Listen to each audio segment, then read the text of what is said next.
Class 12-এর তড়িৎ রসায়নের এই ক্লাসে আমরা ফ্যারাডের সূত্র নিয়ে পড়ব। একটা জিনিস মনে রাখতে হবে, ফ্যারাডে কিন্তু তড়িৎ সংক্রান্ত আরও অনেক সূত্র দিয়েছেন, যেটা প্রবাহী তড়িতের মধ্যেও ফ্যারাডের সূত্র আছে, ইলেকট্রোম্যাগনেটিক ইন্ডাকশনের উপর বেশ করে ফ্যারাডের সূত্র আছে।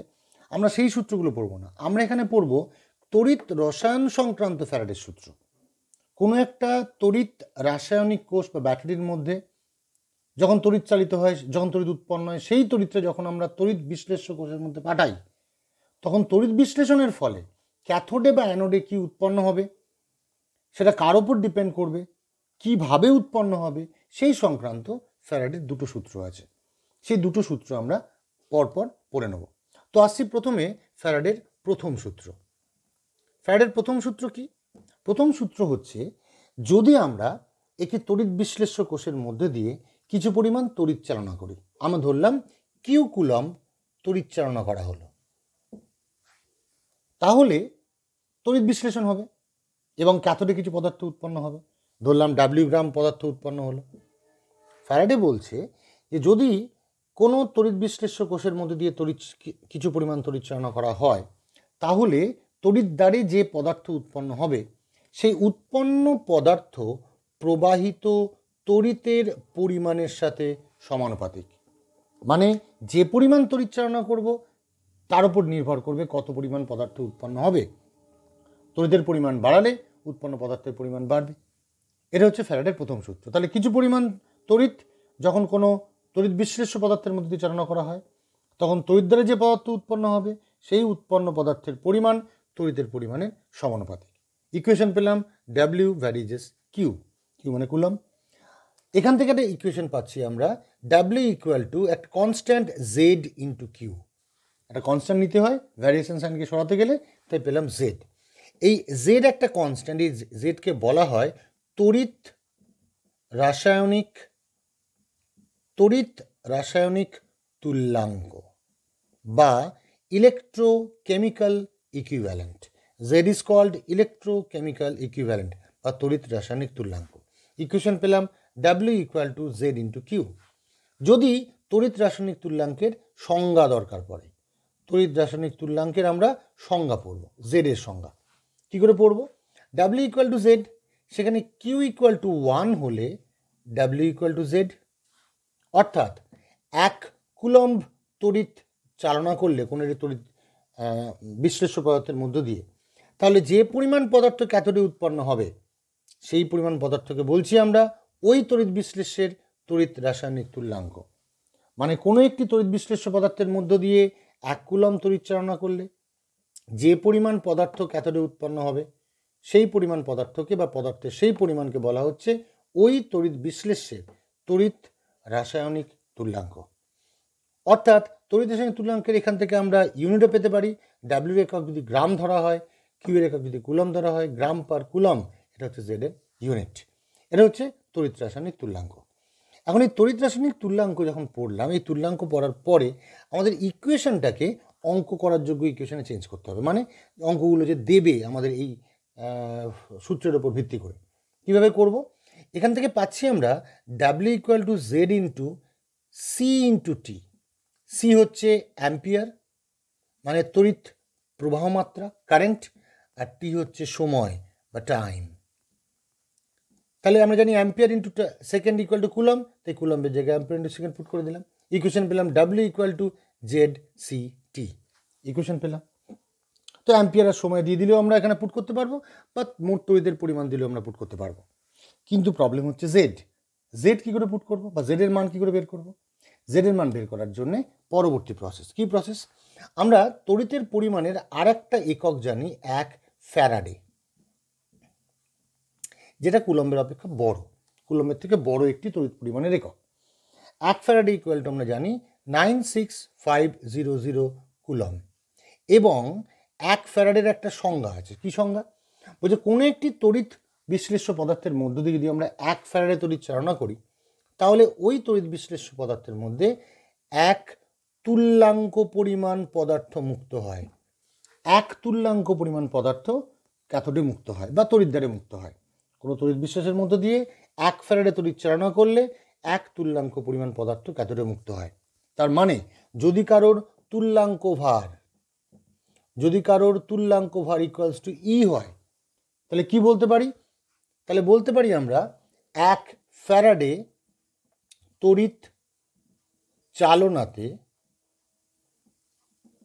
ই গ্রাম মুক্ত হয়, ই গ্রাম পদার্থ ক্যাথোডে মুক্ত হয়। এবং জানি 1 ফ্যারাডে সমান 96500 কুলম, তাহলে এখানে আমরা লিখে দিচ্ছি 1 ফ্যারাডের জায়গাতে 96500 কুলম।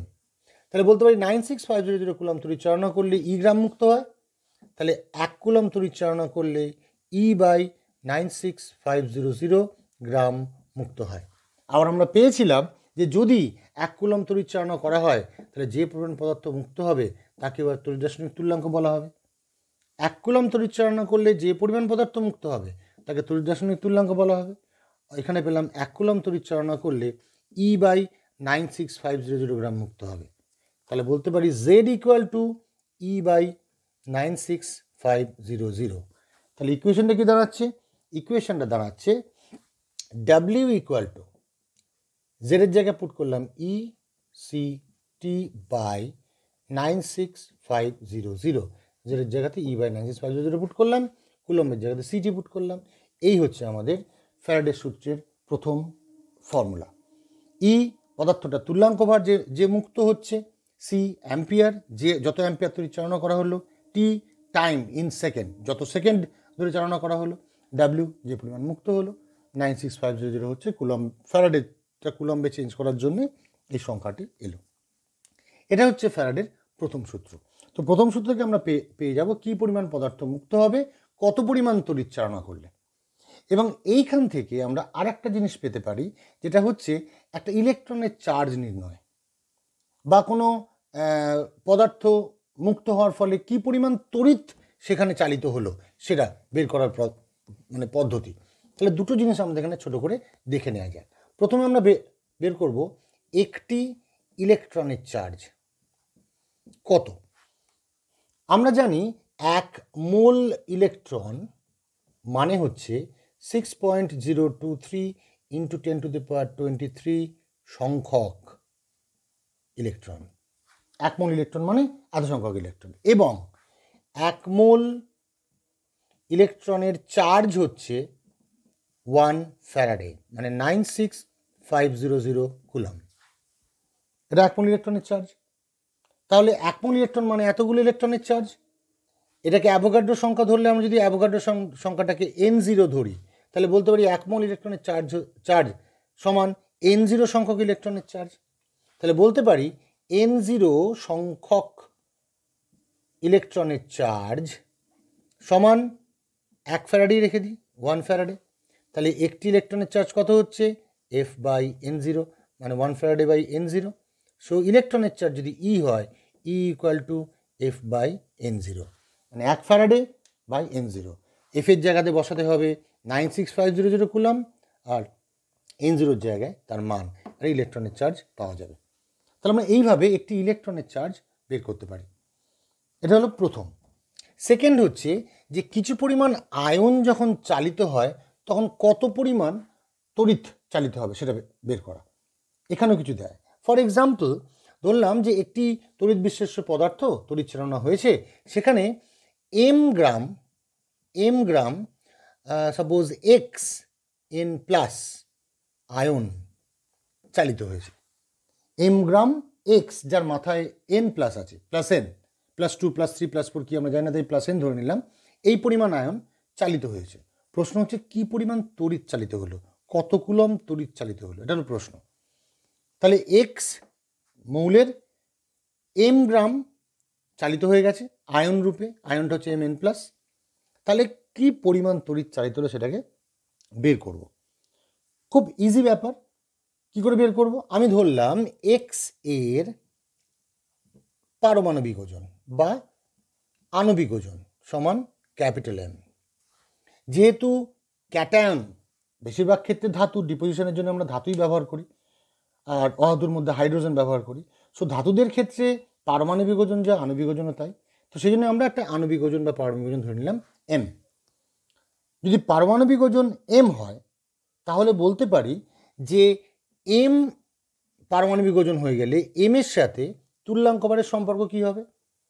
তুল্যাঙ্ক ভারের সম্পর্ক ই ইকুয়াল টু হবে এম বাই এন। এই যে চার্জ, যত চার্জ থাকে সেটাই তার যোজ্যতা।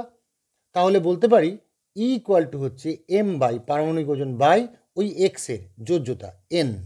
এর জায়গা পেয়ে গেলাম। এটা আমাকে চার্জের পরিমাণ বের করতে হবে, মানে কিউ বের করতে হবে। অর্থাৎ পাচ্ছি আমরা W equals to E into Q by 96500। আগে ইকুয়েশনটা পেয়েছিলাম। তাহলে যদি কারোর ধাতুর পারমাণবিক ওজন এম হয়, তাহলে আমরা কি জানি তুল্যাঙ্ক ভার সমান পারমাণবিক ওজন বাই যোজ্যতা। ধাতুর যেহেতু মাথা এন প্লাস, তাই যোজ্যতা হচ্ছে এন। তাহলে E equal to M by N বসিয়ে দেওয়া যাক।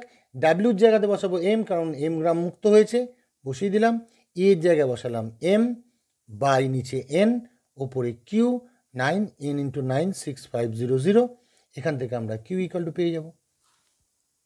তাহলে এইভাবে আমরা কিছু পরিমাণ পদার্থ মুক্ত হলে বা চালিত হলে কি পরিমাণ তড়িৎ উৎপন্ন হয় সেটাও পেয়ে যেতে পারি। তো এইভাবে প্রথম সূত্র আমরা ব্যবহার করতে পারি কোনো জায়গাতে অ্যাপ্লিকেশন হিসেবে। আশা করি বোঝা গেছে। সেকেন্ডলি আসছি এবার আমরা দ্বিতীয় সূত্রে। দ্বিতীয় সূত্রের ক্ষেত্রে এইভাবে ধাতু মুক্ত হওয়া বা কোনো ক্যাটায়ন মুক্ত হওয়ার ব্যাপার নয়। দ্বিতীয় ক্ষেত্রে দেখব আমরা যে যখন কোনো একটা তড়িৎ পরিবাহীর মধ্য দিয়ে যখন তড়িৎ চালিত হবে, সেই তড়িৎ চালানোর ফলে যদি ভিন্ন তড়িৎ বিশ্লেষ্য হয়, তাহলে কে বেশি মুক্ত হবে, কে কম মুক্ত হবে। আসছি আমরা দ্বিতীয় সেকেন্ড লতে।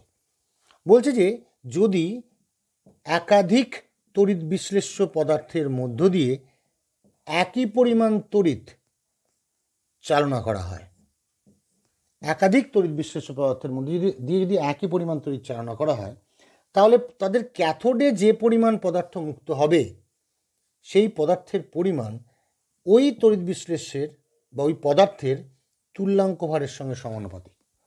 অর্থাৎ যার তুল্যাঙ্ক ভার বেশি হবে সে বেশি মুক্ত হবে, যার তুল্যাঙ্ক ভার কম হবে সে কম মুক্ত হবে।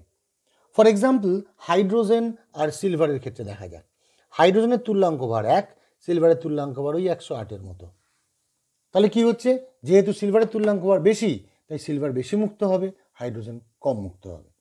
অর্থাৎ একই পরিমাণ তড়িৎ, কারণ সিরিজে লাগানো আছে, শ্রেণী সমবায় আছে, তাই একই পরিমাণ তড়িৎ একাধিক তড়িৎ বিশ্লেষ্য পদার্থের মধ্যে দিয়ে পাঠালে ক্যাথোডে যে পরিমাণ পদার্থ মুক্ত হয়, সেই পরিমাণ ওই পদার্থের তুল্যাঙ্ক ভারের সঙ্গে সমানুপাতিক, directly proportional to the equivalent weight of that element.